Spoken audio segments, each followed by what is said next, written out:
Hi viewers, welcome to our channel. ప్రస్తుతం మనతో పాటు భరద్వాజ్ గారు సీనియర్ జర్నలిస్ట్ ఉన్నారు. వారితో ఒకసారి మాట్లాడదాం. సార్ నమస్కారం సార్. నమస్తే అండి. Sir, Telugu Bigg Boss show ఎన్నో సీజన్లుగా సక్సెస్ఫుల్గా కంటిన్యూ అవుతూ వస్తుంది. అయితే ఇది స్టార్టింగ్ నుంచి కూడా దీనిపైన ఒక రకమైన విమర్శలు అయితే ఒక వైపు నుంచి కూడా వినిపిస్తూ వస్తున్నాయి కదా. అయితే ఇప్పుడు సిపిఎన్ నారాయణ గారు దీనిపైన అంటే స్టార్టింగ్ నుంచి కూడా ఈ బిగ్ బాస్ ని బ్యాన్ చేయాలంటే ఆయన ఫైట్ చేస్తూ వస్తున్నారు. ఇది ఒక అశ్లీల షో అని కూడా కామెంట్ చేశారు. ఈ నేపథ్యంలోనే కోర్టుకు వెళ్లారు. కోర్టు కూడా ఇప్పుడు నాగార్జున గారికి అండ్ షో నిర్వాహకులకు కూడా నోటీసులు అయితే పంపించింది సార్. మరి ఏం జరిగే అవకాశం ఉంది? ఈ షోని ఏమన్నా బ్యాన్ చేస్తారా సార్? బ్యాన్ చేయటం అనేది ఏం జరగదండి. ఉమ్, అయితే కొన్ని సందేహాలు వ్యక్తం చేయటం జరిగింది వీళ్ళు కోర్టు సమక్షంలో. ఉమ్, వాటికి సంబంధించిన క్లారిఫికేషన్స్ అడుగుతారు. తర్వాత వీరికి వివరించి చెప్తారు. ఓకే. అలా ఒక ఒక ప్రొసీజర్లో వెడుతుంది అది. సరే, కోర్టుకుని ఆశ్రయించాడు, ఆయన ఆనందపడ్డాడు నోటీసులు ఇచ్చినందుకు అవతల వాళ్ళకి. అయిపోయింది. కానీ చాలా మౌలికమైనటువంటి సమస్యలు ఉన్నాయి ఆయన ఆర్గ్యుమెంట్లోనే. అంటే భారతీయ కుటుంబ వ్యవస్థ ఉన్నతి, దాని గొప్పతనం గురించి ప్రపంచం అంతా పొగుడుతున్నటువంటి సంస్కృతి మంది అని మాట్లాడుతున్నాడు ఆయన.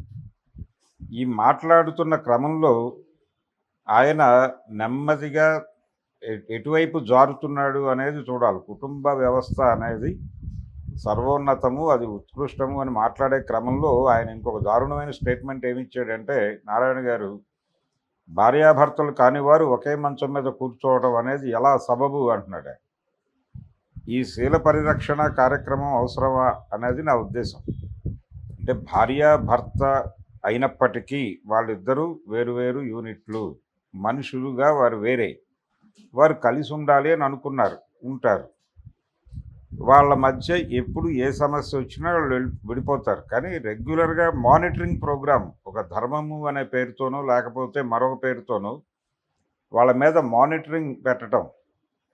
ఈ అమ్మాయి ఏ మంచం మీద కూర్చుంటుందా, మంచం మీద ఇంకెవరు కూర్చున్నారు, అసలు ఈ ప్రోగ్రాం ఎందుకు ఈయనకి? ఇది అనవసరమైనటువంటి కార్యక్రమాలను భుజాన వేసుకుంటున్నాడు ఈయన. ధార్మిక వ్యవహారాలు, నైతిక వ్యవహారాలు భుజాన వేసుకుంటున్నాడు. వ్యక్తి స్వేచ్ఛకి, పర్సనల్ లైఫ్కి సంబంధించిన వ్యవహారం అది. అసలు బిగ్ బాస్ షో గురించి మాట్లాడాల్సింది ఇది కాదు. ఆయన ఒక కమ్యూనిస్టుగా ఆయన మాట్లాడాల్సింది బిగ్ బాస్ షో గురించి ఈ లైంగిక, నైతిక, ధార్మిక వ్యవహారాలు కాదు. బిగ్ బాస్ షో అనేటువంటిది ప్రస్తుతం జరుగుతున్నటువంటి ప్రపంచంలో జరుగుతున్నటువంటి దానికి ఒక మినియేచర్ మాత్రమే. ప్రపంచం అంతా కూడా విజిలెన్స్లో ఉంది. ప్రతి ఒక్కరి కార్యక్రమము బిగ్ బాస్ వాచ్ చేస్తున్నాడు. బిగ్ బాస్ ఎవరు అనేది అందరికీ తెలుసు. స్టేటు తన రాజ్యంలో నడుస్తున్నటువంటి ప్రతి వ్యవహారం మీద మానిటరింగ్ పెట్టింది. చాలా కాన్షియస్గా ప్రతి ఒక్కరి కదలికల్ని గమనిస్తోంది. ప్రతి ఒక్కరికి జేబులోనూ ఫోన్ పెట్టడం ద్వారా, దానిలోకి జియో వేయటం ద్వారా వాళ్ళని తమ కంట్రోల్లోకి తీసుకుంటోంది. వాళ్ళ రోజువారీ కార్యక్రమాలు వాళ్ళ యాప్ల ద్వారా ప్రతి నెంబర్ పేరుతోనూ ఒక ఫోల్డర్ తయారైంది. అక్కడ సూపర్ కంప్యూటర్లలో ప్రతి నెంబర్కి ఒక ఫోల్డర్ ఉంది. ఆ నెంబర్ ఏ యాప్స్తో అనుసంధానమై ఉందో ఆ యాప్స్లో జరుగుతున్నటువంటి యాక్టివిటీస్ అన్నీ అక్కడ డంప్ అవుతాయి ఆటోమేటిక్గా. ఈ నెంబర్ కలిగిన వ్యక్తి గురించి తెలుసుకోవాలి అనుకున్నప్పుడు ఆ నెంబర్ తెరిచి వాడి యాక్టివిటీని బట్టి వాడి జీవితాన్ని అంచనా కట్టి వాడి మీద ఒక నిర్ణయం తీసుకునే లెవెల్కి ఇంటెలిజెన్స్ వెళ్ళిపోయింది. అడ్వాన్స్ అయిపోయి మన మూమెంట్స్, మన కదలికలు, మనం డబ్బులు ఎవరికి ఇస్తున్నాం, ఎవరి దగ్గర నుంచి డబ్బులు తీసుకుంటున్నాం, మొత్తం తెలిసిపోతోంది ప్రభుత్వాలకి, స్టేట్కి. గతంలో ఈ ఇరానీ కేఫుల్లోనూ లేకపోతే అరుగుల మీద కూర్చుని మాట్లాడుకునేవాళ్ళు. ఆ మాటలు తెలిసేవి కాదు వాళ్ళకి. మీటింగ్స్లో ఇంటెలిజెన్స్ వాళ్ళు వచ్చి కూర్చుని రిపోర్టులు రాసుకునేవాళ్ళు మాన్యువల్గా. ప్రజలు ఏం ఆలోచిస్తున్నారు అని తెలుసుకోవటానికి మనకి రాముల వారి రాజ్యంలో వేగులు ఉండేవారు. సీతమ్మ వారి గురించి ఎవరో ఒక వ్యక్తి, తిప్పడు అనేటువంటి వ్యక్తి ఏదో నెగిటివ్ కామెంట్ చేశాడనే విషయం ఒక వేగు వచ్చి రాముల వారికి నివేదిస్తే వారెళ్ళి మంత్రివర్గ సమావేశం పెట్టి అక్కడ బాధపడతాడు. ఇప్పుడు పరిస్థితి అది కాదు. ఇప్పుడు సోషల్ మీడియా అనేటువంటి ఒక నెట్వర్క్ పెట్టేసి ప్రజలందరినీ దానిలో భాగస్వాములు చేసి రకరకాల పేర్లతో సోషల్ మీడియాలో యాప్స్ క్రియేట్ అవుతున్నాయి. ఈ యాప్స్లోకి అందరినీ ఇన్వాల్వ్ చేస్తున్నారు. ఫ్రెండ్షిప్ యాప్స్ వస్తున్నాయి. అంటే వాళ్ళలో ఏదో వాక్యూమ్ ఉంటుంది. వాడి రిలేషన్‌షిప్‌లో కొన్ని ఇబ్బందులు ఉంటాయి. ఆ ఇబ్బందులతో ఇంకేదో కోరుకుని ఒక యాప్ కోసం వెయిట్ చేస్తూ ఉంటాడు. వాడికి ఒక యాప్ ఉంటుంది. ప్రతి బిహేవియర్‌కి ఒక గ్రూపింగ్ అనేది జరుగుతోంది. ఆ గ్రూప్‌లోకి వచ్చేస్తున్నారు వాళ్ళు ఆటోమేటిక్‌గా. వాడు ఏ ఫేస్‌బుక్‌లోనే ఉంటే ఇది వస్తుంది అక్కడ. వచ్చినప్పుడు వీడు అట్రాక్ట్ అయ్యి దానిలోకి వచ్చేస్తాడు. వాడి అవలక్షణాలన్నీ అక్కడ క్యారీ అయిపోతూ ఉంటాయి. ఇలా ప్రతి ఒక్కడిని టోటల్ మానిటర్ చేసి వాడిలో ఉన్నటువంటి అన్నీ తెలుసుకోవటానికి రకరకాల ప్రయత్నాలు జరిగిపోతున్నాయి. దానికి మినియేచరే ఈ బిగ్ బాస్. బిగ్ బాస్ షోలో వాళ్ళు గదిలో ఉన్నారా, ఇంట్లో ఉన్నారా అవన్నీ చూపిస్తున్నాడుగా మీకు ఆల్రెడీ. ఆయన చూస్తున్నాడుగా, బిగ్ బాస్ వాచింగ్ అని చెప్తున్నారుగా. ఆ వాచింగు, ప్రతి ఒక్కరి కదలికలు, వాళ్ళ ప్రవర్తనలు, వాళ్ళు ఎవరితో ఎలా వ్యవహరిస్తున్నారు ఇవన్నీ తెలుసుకుని కదా దాన్ని బట్టి వాళ్ళని ఎలిమినేట్ చేయుట ఈ ప్రోగ్రామ్. దీనిలో ప్రధానంగా పక్కింట్లో ఏం జరుగుతోందో తెలుసుకోవాలనేటువంటి ఒక క్యూరియాసిటీ ఎలిమెంట్ ఉంటుంది ప్రతి మనిషికి. దాన్ని హైలైట్ చేస్తూ అదే వాళ్ళకి యూనిట్ సెల్లింగ్ పాయింట్. దాన్ని ఆధారం చేసుకుని డిజైన్ చేసిన షో అది. అది క్యూరియస్గా చూసేవాళ్ళు చూస్తున్నారు. రెండోది, ఈ లైంగిక పరమైనటువంటి నైతిక పరమైనటువంటి మానిటర్ చేయటం అనేది కమ్యూనిస్ట్ పార్టీ ప్రోగ్రాం కాదు. కమ్యూనిస్ట్ పార్టీ వ్యక్తుల ప్రైవసీని దెబ్బకొడుతూ ఈ మానిటరింగ్ చేస్తూ వీళ్ళ జీవితాల్లో లేనిపోని సంక్షోభం క్రియేట్ చేస్తున్నటువంటి ప్రభుత్వ విధానాల మీద, వాళ్ళ విజిలెన్స్ వ్యవహారాల మీద ఫైట్ చేయగలిగితే బాగుంటుంది. అంటే ఇంటర్నెట్ పేరుతో రకరకాల కంటెంట్లని, అంటే మనుషుల్ని కంపార్ట్మెంట్లుగా చీల్చేసి ఏ ఏజ్ గ్రూప్ వాళ్ళకి ఏ కంటెంట్ కావాలి, వాడి అవసరాలు ఏమిటి, వాడి వ్యసనాలు ఏమిటి, వాడు ఎక్కడ ఏ ఏరియాలో సంచరిస్తున్నాడో తెలుసుకుని వాడి మీద మానిటరింగ్ పెట్టడం ద్వారా వీడు వ్యవస్థకు ఏమన్నా ప్రమాదకరమా అనేది ఒకటి. రెండోది, వాడి అవసరాలకి కావలసినటువంటి సరుకుని పంపిణీ చేయటం అనేది, మార్కెటింగ్ అవసరం కూడా లింక్ అయి ఉంది దీంతో. ఏది ఇందాక నేను చెప్పినటువంటి నెంబర్లతో వాళ్ళు ఫోల్డర్లు క్రియేట్ చేసి అందులో డంప్ చేస్తున్న సమాచారం ఆధారంగా ప్రతి మనిషిని అంచనా కడతారు. ఆ అంచనా కట్టి వాడి నీడ్స్ ఏమిటో తెలుసుకుని అక్కడికే అవి పంపు చేస్తారు. పంపు చేయటం ద్వారా వాడు అక్కడే బతికేస్తూ ఉంటాడు. అక్కడ వాడికి ఏదో సంక్షోభం వస్తుంది.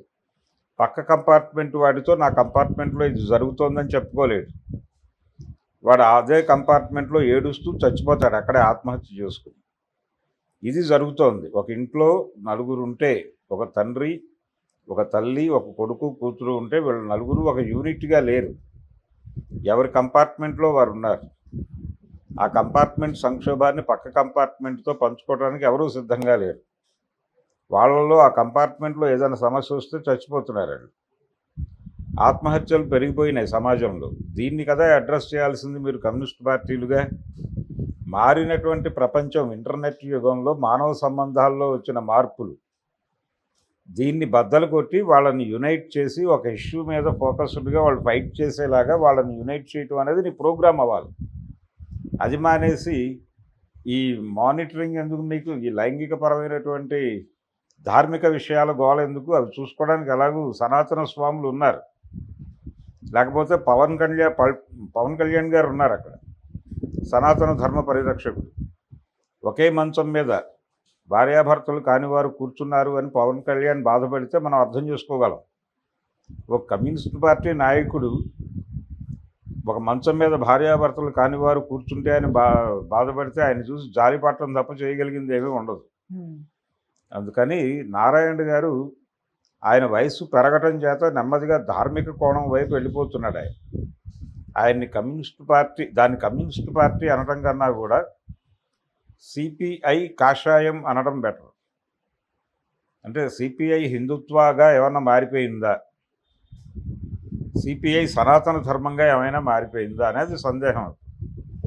వర్గ పోరాటాలు ఎలా చేస్తారు వీళ్ళు? ఇలాంటి భావజాలం మనసులో నింపేసుకుని వీళ్ళు ప్రజల్ని ఎలా గైడ్ చేస్తారు? ప్రజల్లో వచ్చిన కొత్త వైరుధ్యాలను అర్థం చేసుకోవాలి కదా వీళ్ళు. నేను మళ్ళీ స్పష్టంగా చెప్తున్నా, చాలా క్లియర్గా మానవ సమాజం చాలా సంక్లిష్టంగా మారిపోయింది.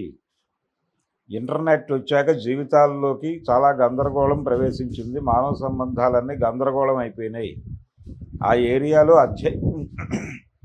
ఆ ఏరియాలో ప్రత్యేకంగా అధ్యయనం చేసి ఈ కొత్త వైరుధ్యాలను అర్థం చేసుకుని వాటిని ఎలా పరిష్కరించాలి అనే దాని మీద దృష్టి పెట్టాలి.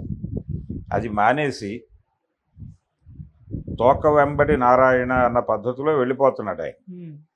అవతల వాళ్ళు వేసినటువంటి వలలో పడిపోయి వెళ్ళిపోతున్నాడు.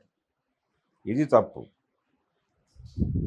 డ్రగ్ కల్చర్ ఎలా ఉంది ప్రపంచంలో? ఈ డ్రగ్ కల్చర్ని ప్రమోట్ చేస్తున్నది ఎవరు?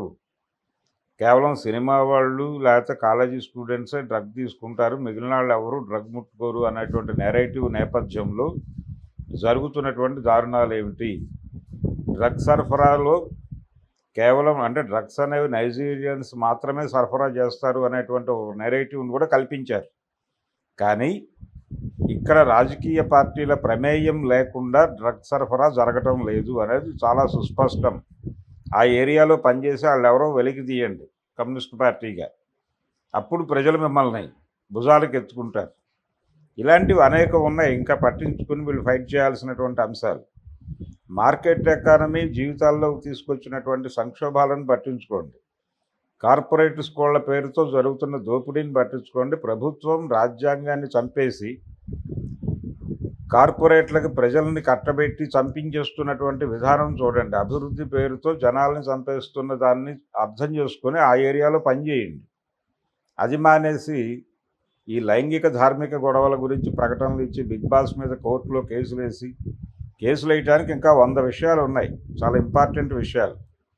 దాన్ని పట్టించుకోకుండా ఈ గొడవ ఏంటి, బిగ్ బాస్ షో గురించి ఈయనకెందుకు?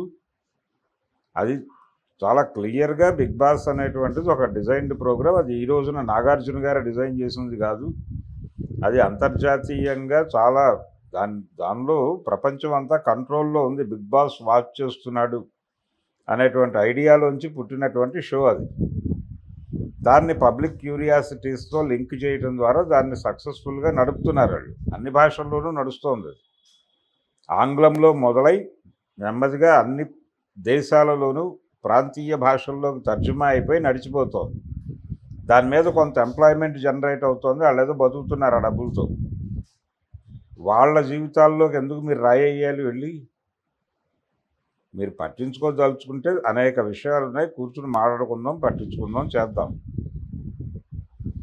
వాటిని వదిలిపెట్టేసి ఇదేదో పెద్ద జాతీయ గొడవలాగా వర్గ పోరాటంలాగా ఆయన నాగార్జున మీద వర్గ పోరాటం చేస్తే అలాగా? ఏమన్నా ఓపికంటే భారత ప్రభుత్వం అడవుల నుంచి ఆదివాసీలను ఖాళీ చేయించడానికి జరుపుతున్నటువంటి నరమేధం గురించి మాట్లాడుకుందాం, దాని మీద ఫైట్ చేద్దాం. ఇలాంటివి 100 ఉన్నాయి.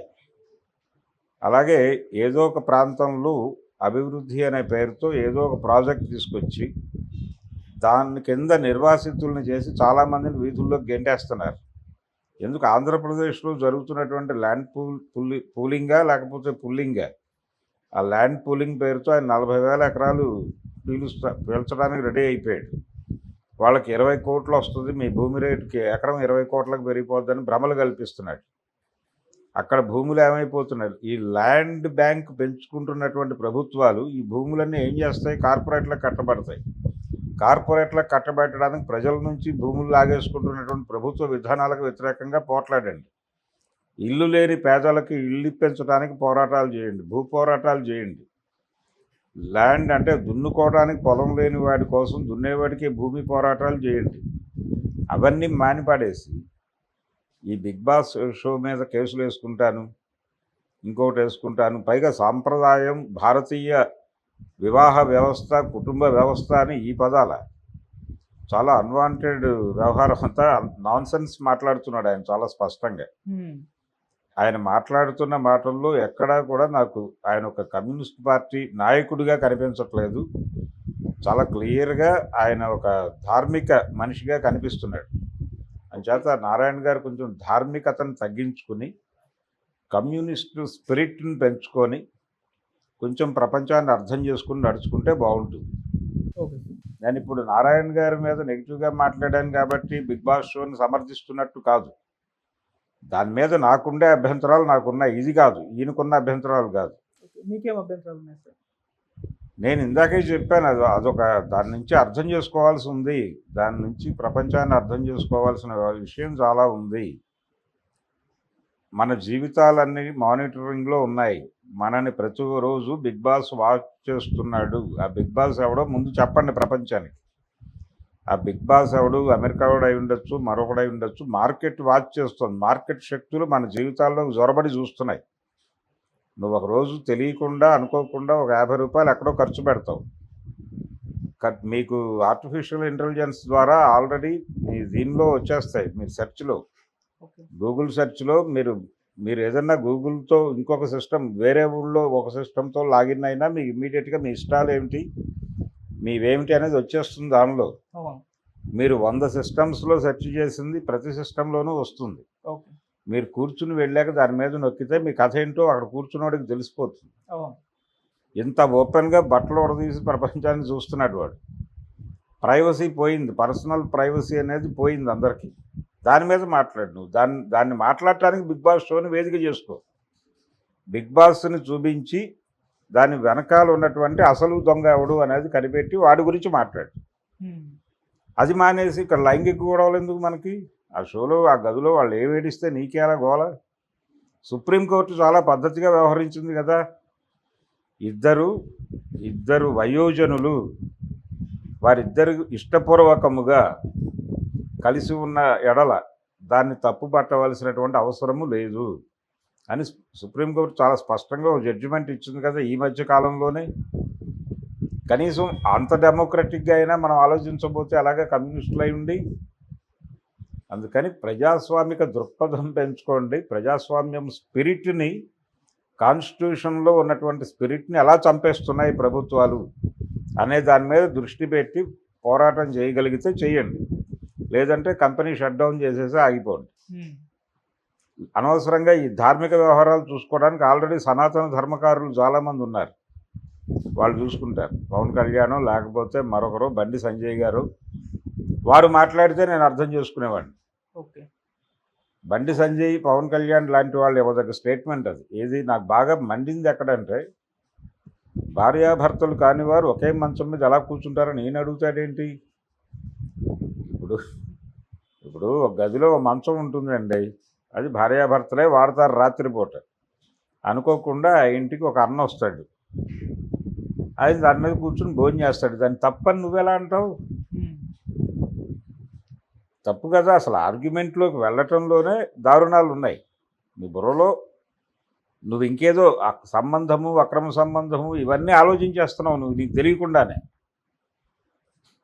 ఒకవేళ ఒక మనిషితో వాడు భర్తే అయి ఉండొచ్చు, వాడితో తనకి బాలేదు జీవితం అనుకున్నప్పుడు వేరే రిలేషన్లోకి ఎంటర్ అయిన వాళ్ళని డెమోక్రటిక్గా అర్థం చేసుకుని, బాబు నీ వలన ఆ అమ్మాయికి ఇబ్బంది ఉంది అందుకని వెళ్ళిపోయింది, అందుకని వదిలిపెట్టేసి నీ జీవితం నువ్వు కొనసాగించు, ఆవిడ జీవితం ఆవిడ కొనసాగిస్తుందని చెప్పేంతగా నువ్వు ఉండాలి కదా.